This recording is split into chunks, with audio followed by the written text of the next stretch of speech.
Some quick facts about Canada's new emissions cap. Number 1, the emissions cap is not a carbon tax.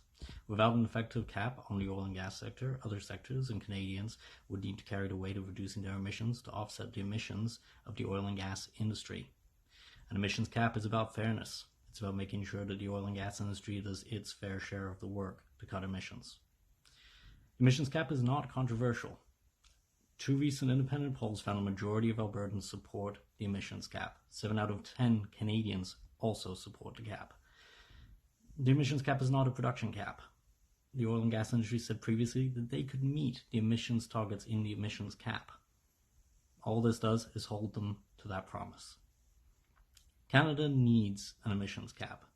The oil and gas industry is not going to meet emissions of its own accord unless they're held to their promises.